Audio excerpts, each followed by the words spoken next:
Let's head into the interior space and talk about the changes here. Now, if you're someone like Jack's dad who's a power broker, you demand ease of ingress and egress for you and your lovely ladies you're putting in here.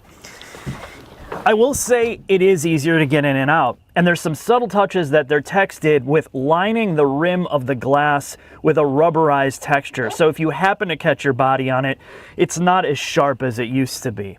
This feels like a much more...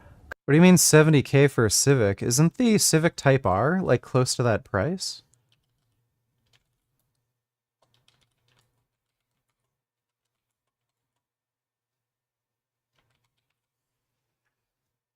From 43. Okay, I thought it was more expensive. Anyway, this is a better fucking car, dude. If you're into driving, this is a better car. Oh, nice. They put the handbrake on the right side, which is fucking awesome. Comfortable, wider interior space. When you take a look at the individual seat design as well, the adjustments or the bolts to adjust the seat are way easier to get at. So you still have to unscrew them and move the seat forward and back, but on the... Want me to buy you this? I can't show that on stream, but sure, I'd love a penis plane. Why not? Thanks for the donation, Cock. Previous generation car, that was quite the ordeal. The pedal box has been carried over, but this is one area where you do feel a bit of reduced space in the footwell. There used to be a dead pedal near the left foot. That has been removed. The passenger cell also has two little footrests on the left or right, which used to be a plate. So while you may have more cargo capacity down there, there's not something good for both feet to rest on. Now, part of creating more interior space means you could move the parking brake to the center of the car in a more traditional location instead of having it jammed in by your left elbow. The other part to note is the complete change of the gauge cluster design. They have moved to an AIM dash, which has an aerial logo on it. This also means you have complete data logging functionality and the ability to integrate a true lap timer and something like a Smarty Cam that can pull your analytics or your telemetry into a downloadable format to improve your driving if you care to do that. The gauge cluster, well, when you take the steering wheel off, we can talk about it. This looks like a much more refined and simple layout compared to the previous car. Things are color-coded. You kind of have a better idea of what things do, and the AIM dash helps that a lot. So at the top, you have traction levels. You have your launch control button next to it, your horn, your turn signals, which are still a toggle. It has a boost switch with 3 levels, 1, 2, and 3. And as you would expect, as you ramp up to 3, you get full power. In the first mode, it is essentially like training.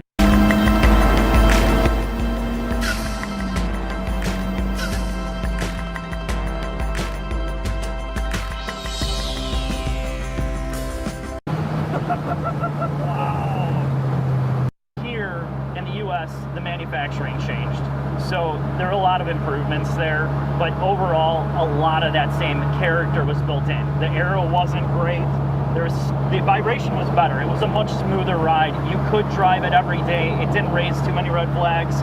But at the end of the day, it would get tiring if you were on bad pavement and long drives. There's a lot of drone.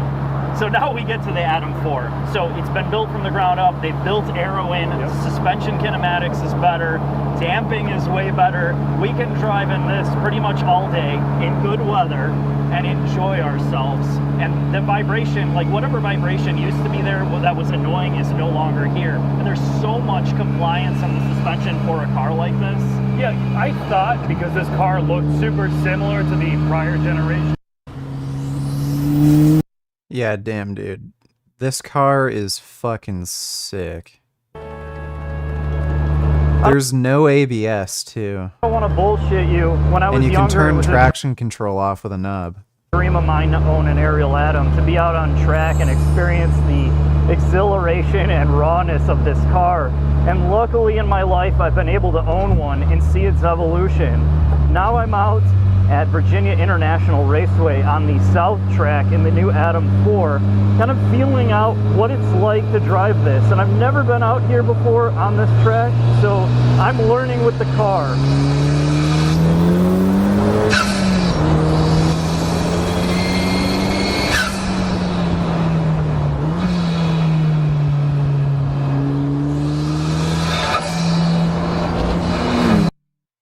I don't want to put carnivores in the gas chambers like you do necessarily, smile. But man, if you seek young heart a Paul Saladi no some usage, you might convince me into kidnapping him and farting directly in his face for 24 hours and then launching his ass into space. Yeah. Yeah, Paul is pretty annoying. He is a super annoying, super dishonest, really stupid guy who would definitely deserve that. So yeah, but thanks for that donation, I am Negra.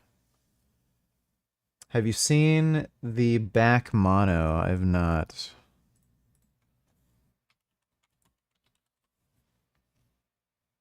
Oh yeah, that looks kind of similar. I think I have seen that. That's way too expensive for me though. Like I'd never be able to afford this.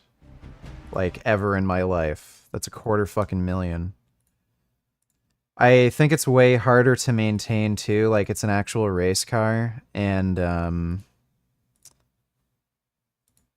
yeah, you would need to take this to a shop for maintenance. It's kind of a lot. This car, you can do most of the maintenance yourself. It's got a nice Honda engine. What do you think about Joey Schwartz? By the way, you are a leaf-eating loser. What do you think about Joey Schwartz? You are a faggot, go get a 10th booster, you weird incel. Vegan incel boy, do you like Joey Schwartz? Do you think he's smart? Joey Schwartz is one of the dumbest people I've ever fucking come across. Like, that guy is such a massive airhead. I don't know if, like, any coherent thoughts go through that guy's brain, and he's dishonest and a clout-chasing fuck. I can't stand him. He's just a fucking loser. But thanks for the nation, Fried Chicken Man. Appreciate it. So I will tell you one thing. This is on their street track pads with the performance pack. I love that noise when you shift. That's so great. And the Toyo R888Rs, which weren't one of my favorite tires on the Atom 3S. They were a little unpredictable on that car, but the first thing you notice with this is they're a lot more manageable even when they're cold. It doesn't feel like the car is trying to get away from you as much under braking. And of course, when you start to get up to the higher speeds, which means that you have a lot more confidence to right off the bat explore the limits of what this car can do. If you're somebody that gets a chance to put this out on track, you know, you're gonna really appreciate just how connected everything feels. And as you know, the Atom is about that analog experience. It's been beat to death. You just have to manage the throttle a little bit because there's so much torque here, but under braking, it trail brakes, and then much like a higher horsepower cart, when you get off the throttle, the car starts to turn in, which I really love that about it.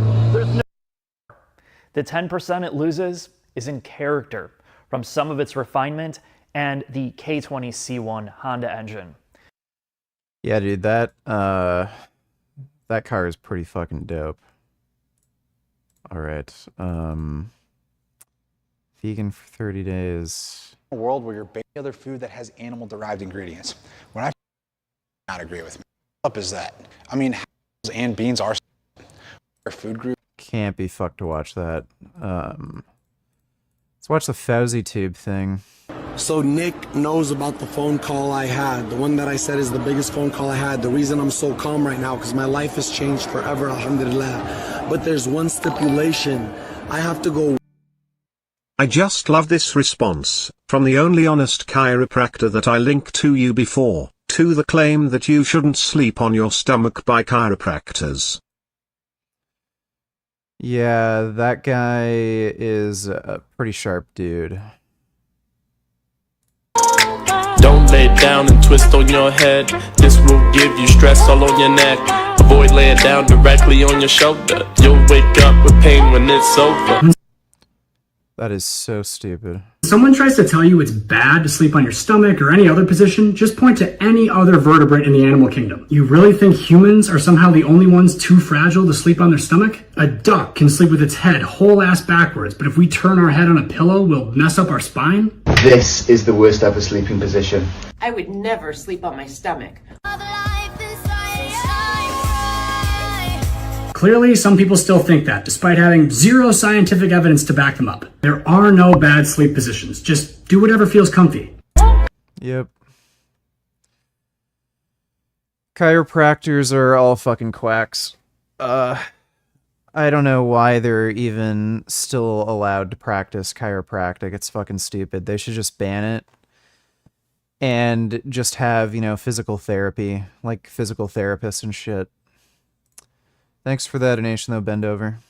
1 week, not making any negative headlines, not getting in trouble. He did not make it. During this 2-week period, Fousey admitted to hooking up with a trafficked woman. I'm not a good person. I'm not a good person. He hired and fired 2 staffs worth of people because he's a child. He can't keep track of his own wallet. I have my wallet. That is so unfortunate. I shouldn't have told him I would hire him full time. He's definitely not a full time type of guy. Or he fires them because he can't get a girl. You took the biggest L of your motherfucking career. You deserve to be at the top, dog. But you know what you did? I called you in the beginning of the subathon. Hey, I need a girl for tomorrow. If you pull this off, G7, 0.4 seconds left on the clock, you're G7 for life. Why does he always say G7? What does G7 mean? What did your dumb ass do? Hey dog, you didn't give me enough time. Like, come on dog, like da-da-da. That's G6 as fuck. Or the car stops at a reasonable time.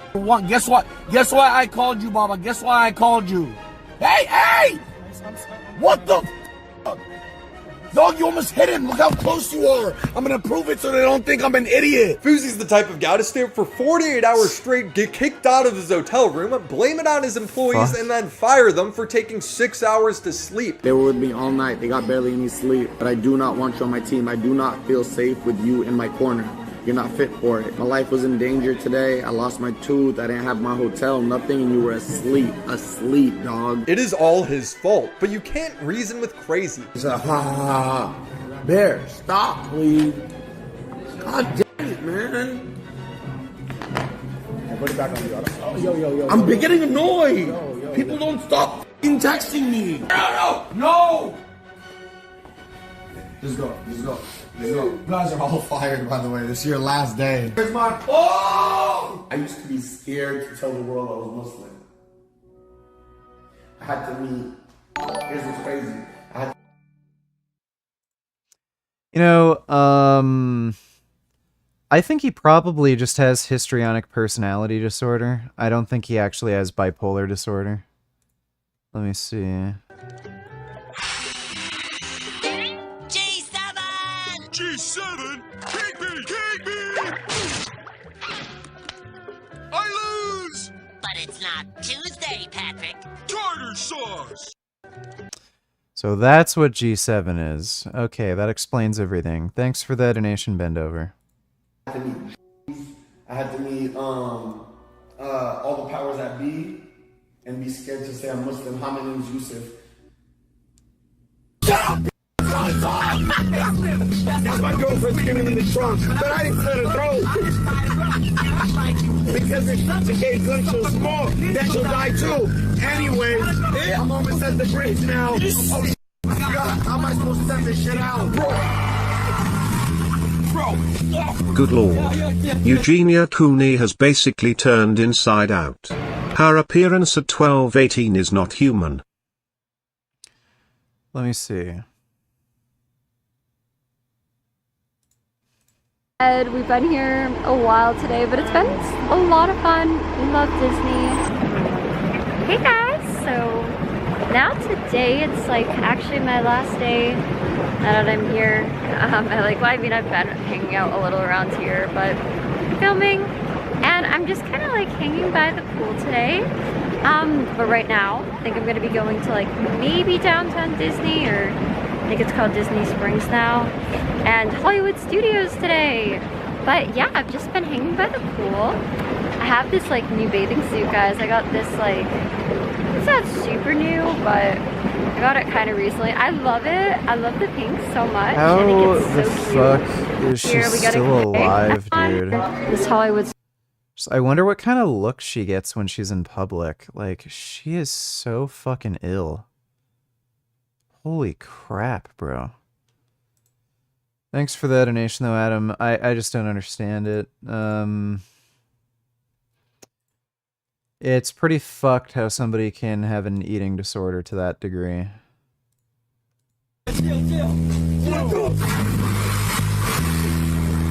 Bro, what the fuck? Yo, why is this too accurate? True, Sneeko. And it's just hard to feel bad for him because his ego is so big. Wait. I'm all beta as f. Shit, I think this guy's f***ing beta as f. Oh. I'm him. Himothy. I'm him. I'm tapped into the higher power. I'm here. I'm Himothy. I got bitches like Dean texting me, go to sleep, bro, you don't even look sane, please.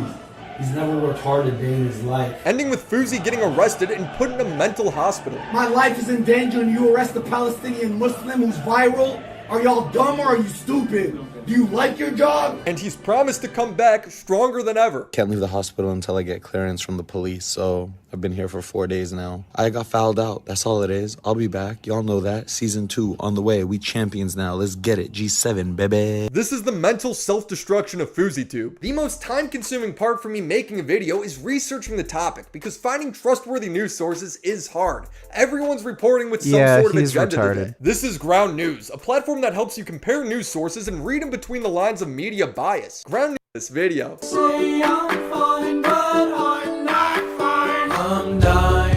Goes up. No lube.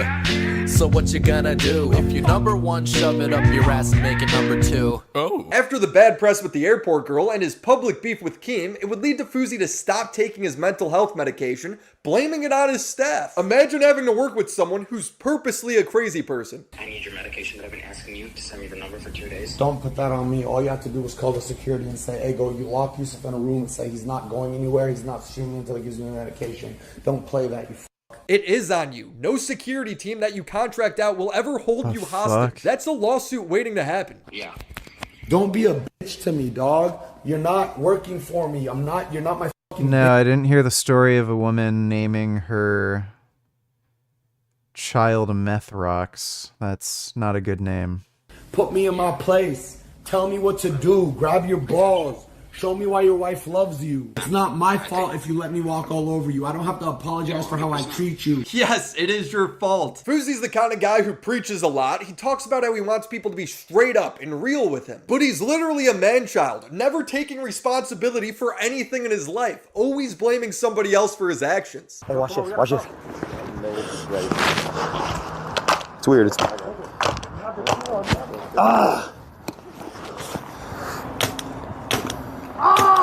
Oh shit, chill. Don't shoot him. Ow!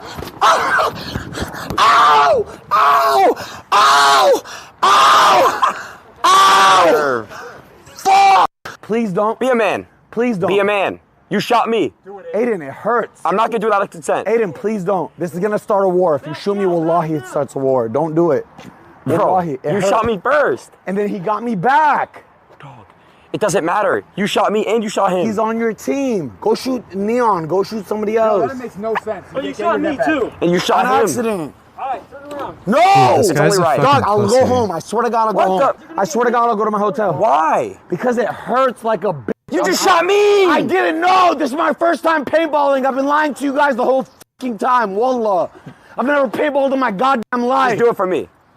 No, hey, I'll go home. I swear to God. Let him do it further. Do it, I'll go home. Dude, what a pussy. Take it! My man's threatening to leave an entire day's worth of content that was planned because he was shot in paintball. Dude, take it like a man. Ready? It's not bad. Stop! Bro, Dude, what a stop! Really? Let's start the game. No, we're losing light. Alright, stop. Go to your side. You did 2 cheap shots and now you're playing victim. Really? That's like some puss. Come on, dude. I've never paintballed before. I didn't know it hurts. Why didn't you do it? Yo, I didn't know it hurts. I've never paintballed in my goddamn life. Wallahi. We felt? He showed me how it felt, dog. He hit him, yes. Yeah, I'm going home. You guys are annoying as shit. I'm going home. Bruh, yes. You shot us. I said sorry. I got on my knees as a 33-year-old and apologized. He got me back. The fuck, bro? Bro, he's too grown for this shit, bro. Okay, let's start. Please tell me that manipulation works. Please tell me that manipulation. No, bro, he's a fucking man. He's not a boy. If Aiden Ross ever had to reality check me like that, just kill me. And these are his peers. Really. So imagine how he talks to his employees. Fousey says weed makes him manic. Sneeko texted me, did you sleep? No, I didn't, Sneeko. I'm manic as f***.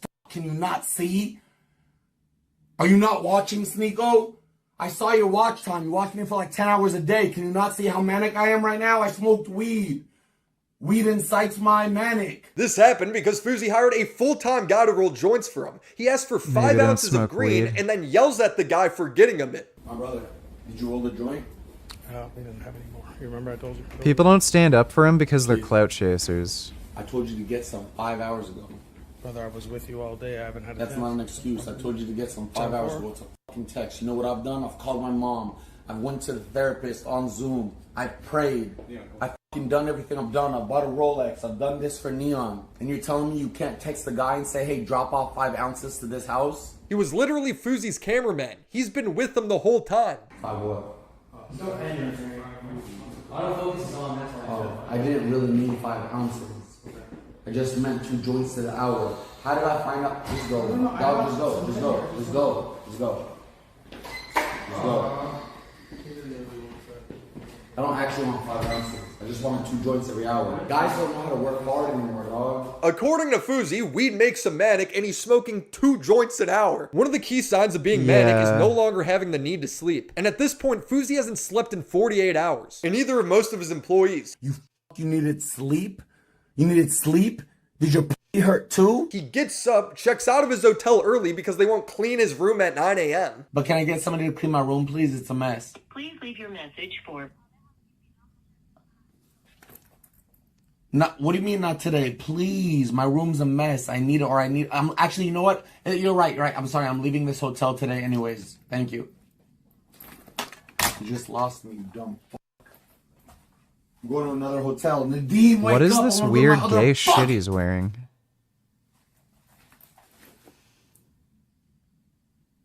Nadeem, you're fired. Why? Because you spit out your own tooth? Bear, you're hired. I'm calling Bear. This guy doesn't even want to work for Fousey because he knows he's a psycho. Yo, Bear.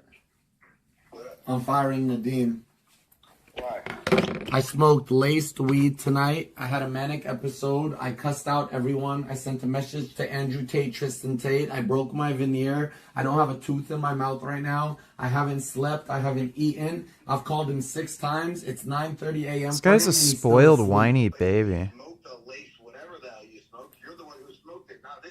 Yo, this guy's a real one. Bear turns down working for Fousey because of course he does. Fousey then goes downstairs and thinks he's about to be assassinated because a fan came up to him. Yeah, I've been seeing you, man. Appreciate you, brother. Thank you. Good. I'm sorry, I'm on the phone, brother. Don't do that. You're not that guy. Bro, I'm just telling you what's up and what it is, bro. Fuck Nadeem. And this whole time, Fousey's sitting there asking his employees if they're slow, dissing their wives. Nadeem, you know how I know? You know how I know you fucking suck at your job? Because I called you earlier. The security was in here. I answer. I go, hey, what's your name? You go, Nadeem. I was talking to him. Like, are you slow? Jed, tell me. Because you can't text me, Nadeem? Because I have to pause my stream, mute it, so you can call me and relay a message? Because you don't have 2 thumbs.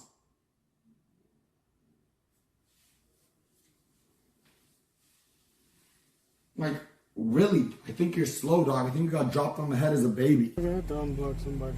Hey, you have an iPhone, right? I got You gotta go to the dog, by the time you figure it out, it'll be New Year's. You're so slow, dog. I don't know how you get shit done. Your wife proposed to you, dog. Your wife proposed to you. You took so long. Your wife proposed to you. She said, honey, I'll do it. Honey, will you marry me? I'll protect you for the rest of my life. Your wife proposed to you. Do you know FouseyTube had an addiction where he would go to massage parlors to get a happy ending, but the second the girl would touch his dick he would come. He wrote a book about it.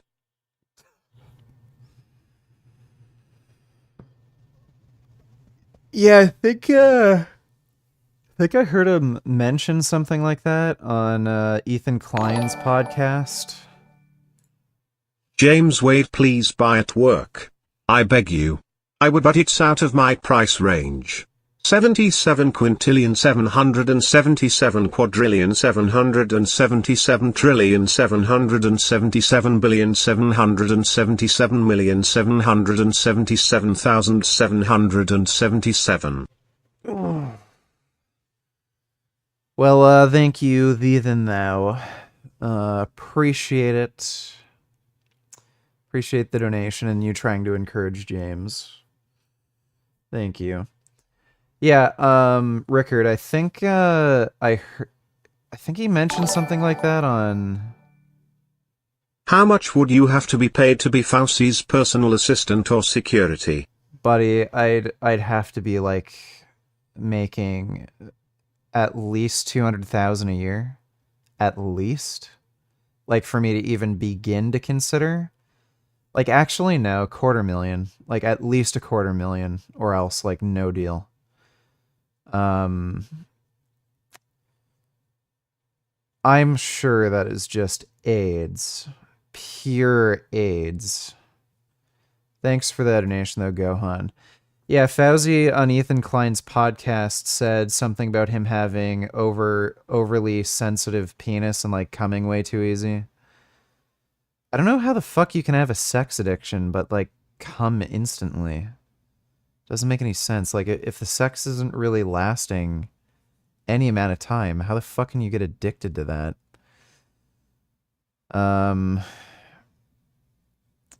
It's pretty easy to medicate premature ejaculation. All you have to do is take SSRIs. Yeah, Fousey is fucking cracked. Thanks for that donation, Rickard. Dog. Actually, we got married after a year of being together.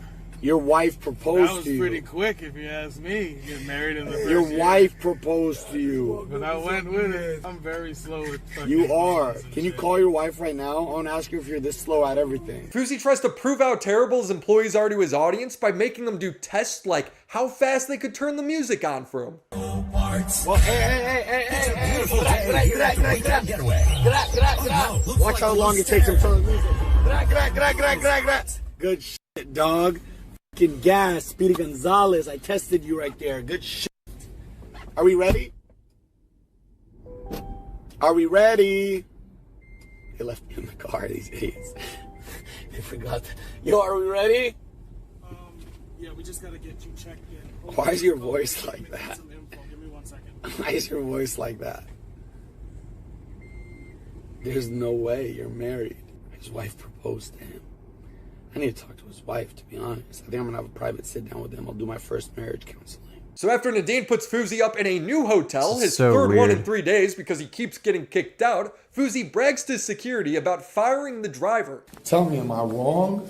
Or did everyone... Your delivery was off. My delivery is off. That's about it. The way I say my message is wrong, but the words that I say are true. No, the words you say are true. How the fuck is he gonna take care of his wife and he doesn't know what the fuck he's doing at his job?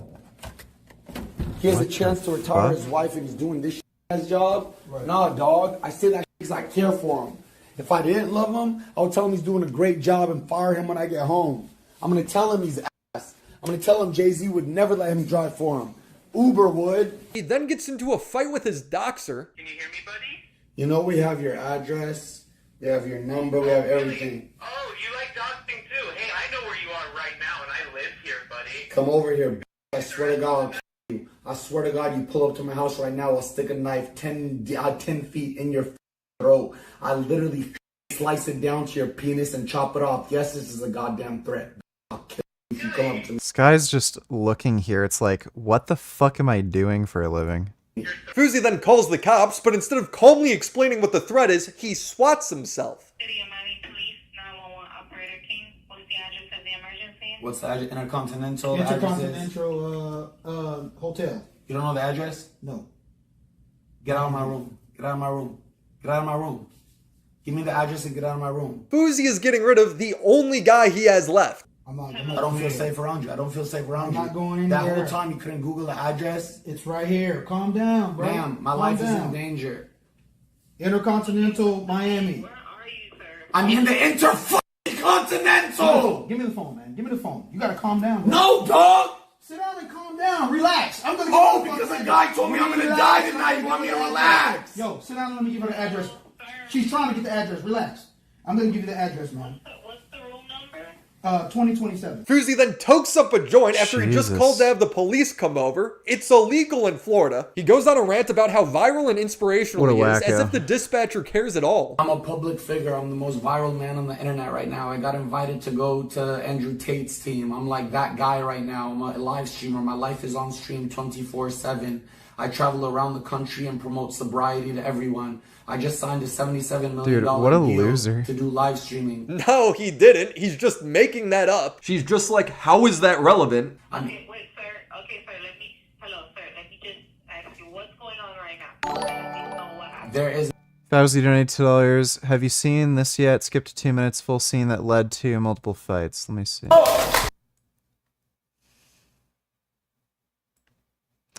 I have seen this. Yo, I hear yelling. Gives me anxiety.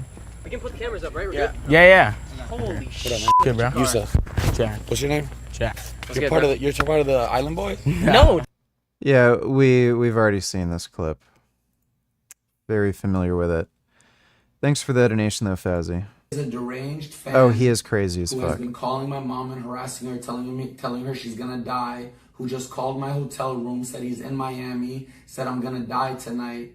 He threatened me. He gave me his address. He told me to pull up. My life is in danger. I'm worth $77 million. I have a 40. Yes, big threats. I have a $48,000 watch on my wrist. Yeah, man, she doesn't care. Know if he was on his way right now and he had a gun, I would be dead and he would still be asking me questions. Send the f***ing cops. Send the cops. There's a gun to my head right now. There's a gun to my head. Help, ma'am, he left. Ma'am, he left. There's a gun to my head. Help, get them. Help, bye. Ma'am, Intercontinental, what's my room number? Help, tell me. 2027. That's what I have to do to get help? You didn't answer any of her questions. He then calls Nadeem and blames everything on him, as if he did anything wrong here.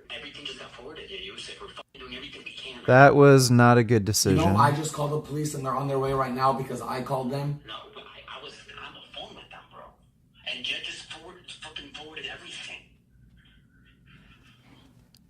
Nadeem, there's a guy who wants to kill me tonight. I need to stop. Shut the fuck up. Don't ever tell me to stop. You need to stop. You need to tighten the fuck up. I haven't been on my mental health medications in 2 days. And we know that. Don't ever tell me to stop. This is all your fault, dog. You took accountability today. You know I didn't even want to work with you. The only reason I didn't fire you is because my father told me not to. Do not tell me to stop. Aiden Ross, of all people, then calls Fousey and begs him to get help. Stop. Let me talk. I'll let you talk. Do not blow this, bro. Do not. This is it, bro. He did police. Now he's put himself in a position where the police think he's locked in a room with a weapon. If it wasn't for his last security guard, he'd be dead. So this is what I'm going to do. I'm going to make sure that the cops don't come here blazing. Yeah. That's what they're going to do. I know. Let me deter them. Yeah. But they're still going to come up here. I know. And even as Fousey's getting arrested, he still manages to tell the cops that they're bad at their job. You guys are just standing there doing nothing with your hands out. This is Miami-Dade police. Yo, what are you talking about? I'm being serious. My life's in danger and you're sitting here staring at me. Why does nobody work hard in this world? Why am I the only... You're out? You're not going to protect me? You're on camera. What is it? Give me the story. Tell me the story. Dog, I'm live streaming. I'm the most famous guy on the internet right now. Okay, cool. A guy calls my mom yesterday. Okay. Dude, that one cop looks tiny.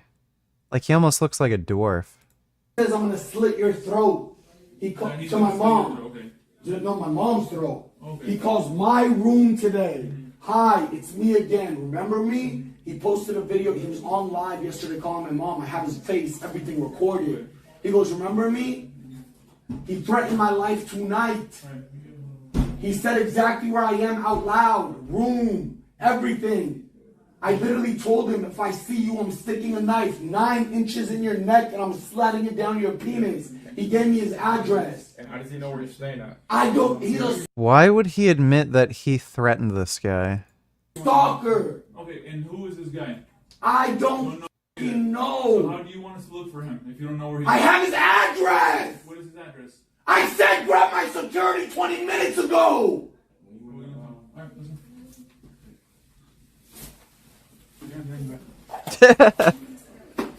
You guys are dumb as f, man. You guys are literally dumb as f. Oh, y'all. Hey, record this. Security! Come in here now! You arrest a Palestinian Muslim who's viral. I am the bad severance package. But apparently he's just promising his employees millions of dollars. We want you to put you on the McLaren, but you working like you I'm probably just projecting my own blue sad mood onto the stream tonight, but it's my opinion that it could use a big length at work.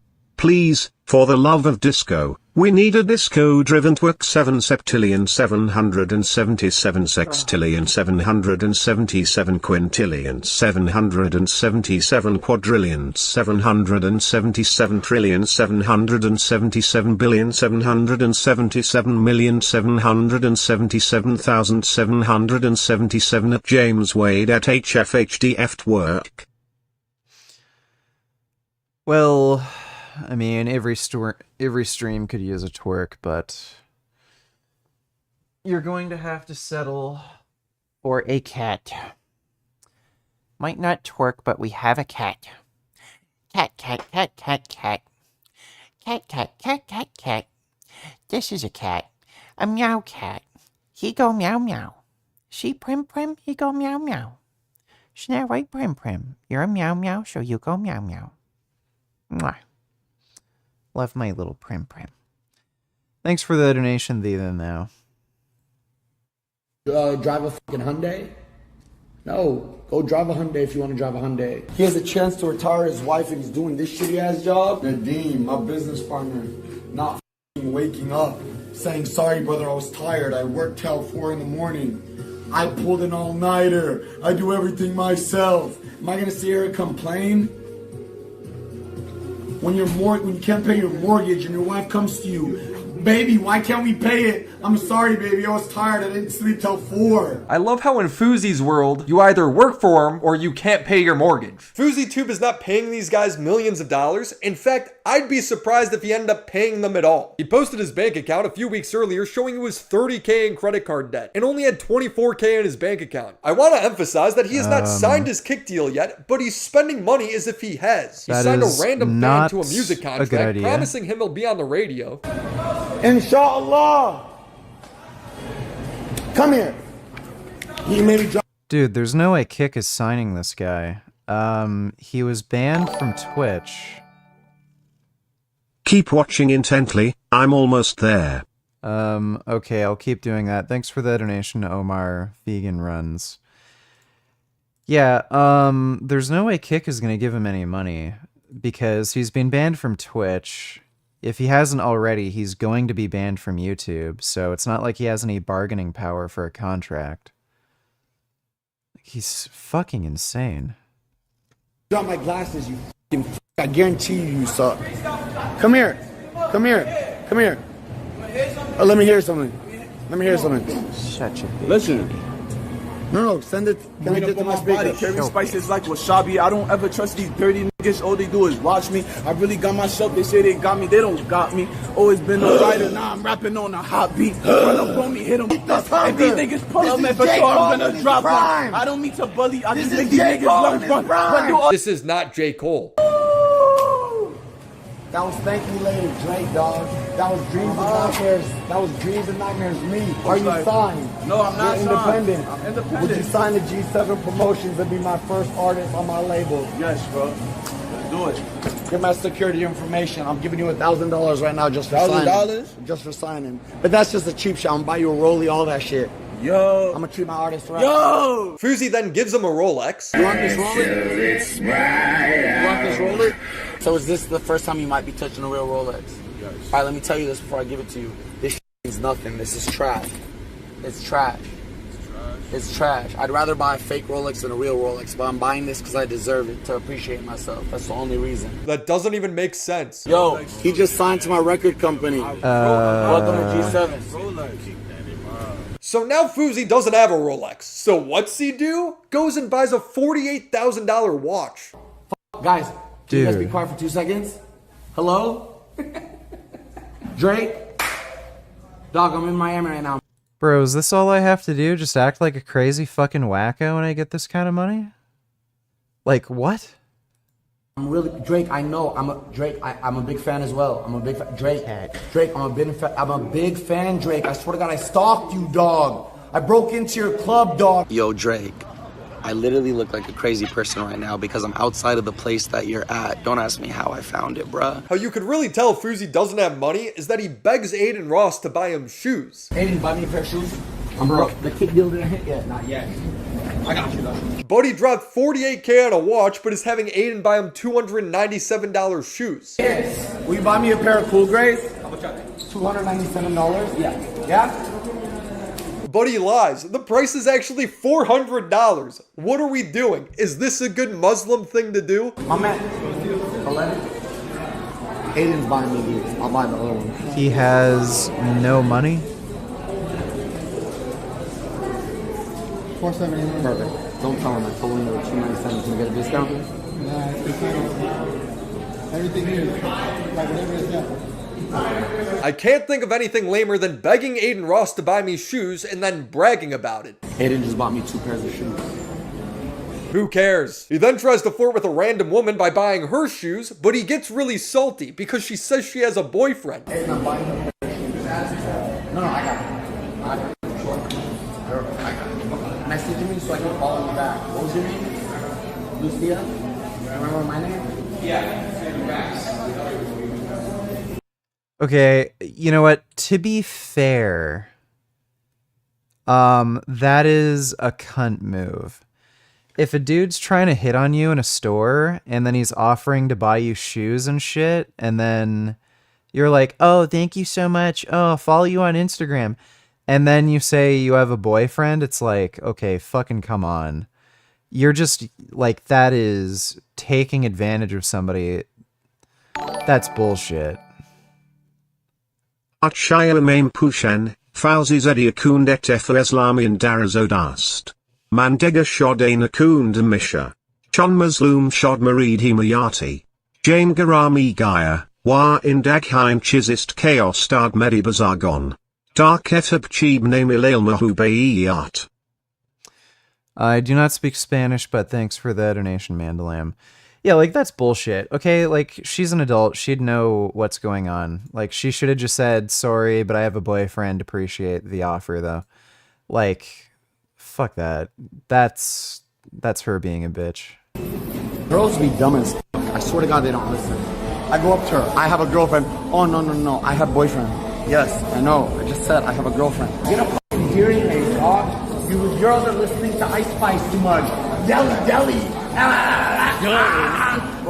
Bro, it's her second language. Chill. Tell your boyfriend I said hi. Yeah, he's mad, and then he's just picking up random people, giving them money. They want her money. Oh, I didn't pay you yet? 1,000. Offering to fly random girls to Miami and getting mad when they say no. Yo, what are you doing tomorrow? What the fuck, dude? Let me fly you to Miami. Oh. I don't know. My sister's birthday's on Friday. That's code for she gotta ask us for permission. I hung up. She doesn't want to come. Okay. I'm done with them. No more free clout. You just got offered to get flown to Miami and you're going to say no?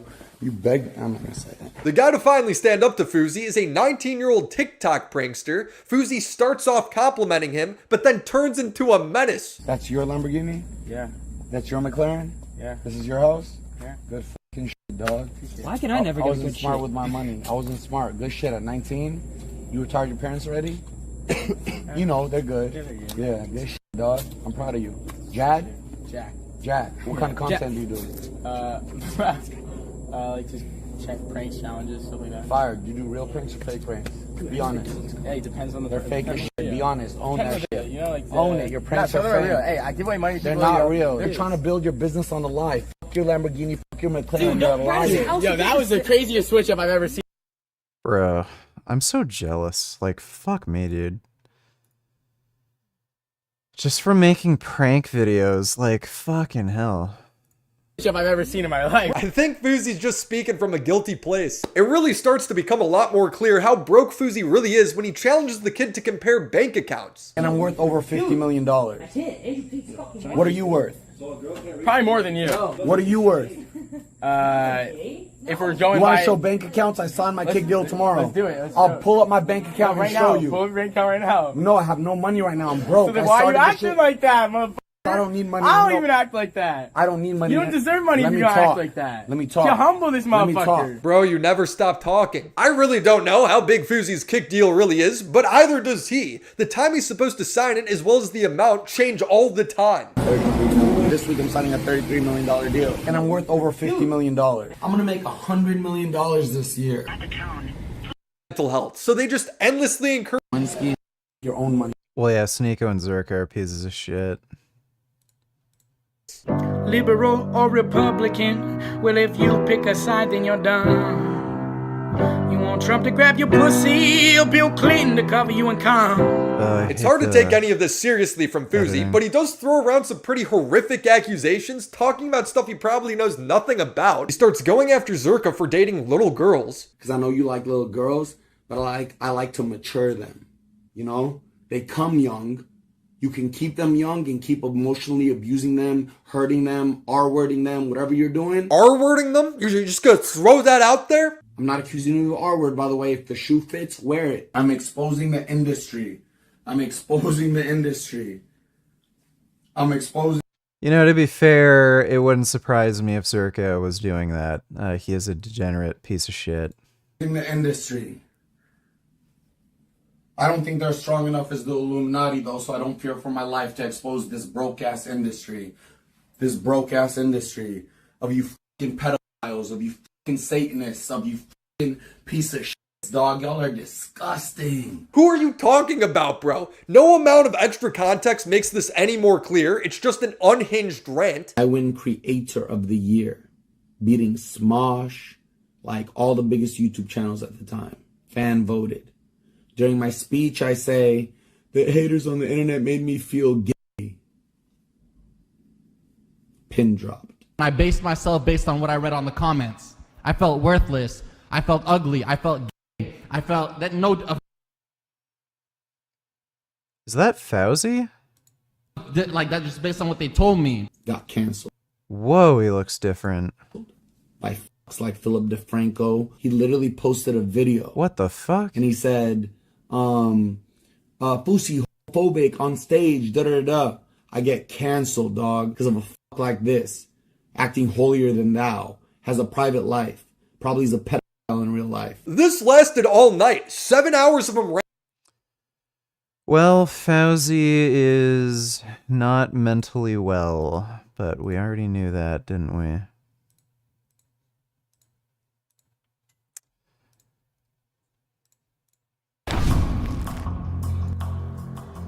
And everybody said I should go out and make my own YouTube channel. It just started to blow up. That's when I knew I could actually do something. I saw a video of you at a BLM protest, and we were like, what are you doing during the riots? Like, we need a hero. Nobody needs a Batman. He's touched. This is actually Vaccinated. Shit. bleeding, but I won't look. Everybody wants to see me fight. I don't want to fight anyone, but I mean, if it happened, it would be... With bodybuilding, the pain is when you grow. I know Batman has scars all over his back. I started to do story shout-outs. I don't do birthday parties. I'm afraid of guns. I'm not afraid of being shot. So I would definitely put myself in harm's way to help somebody else. I'd like to be shot. Not in the head, but maybe. Afterwards, I got some backlash on social media. They said it was in poor taste showing up. I was just doing it just for fun. I wasn't in the go. I was devastated for me to not see my kids. They grow up so fast. Good job, buddy. Alright, video game time.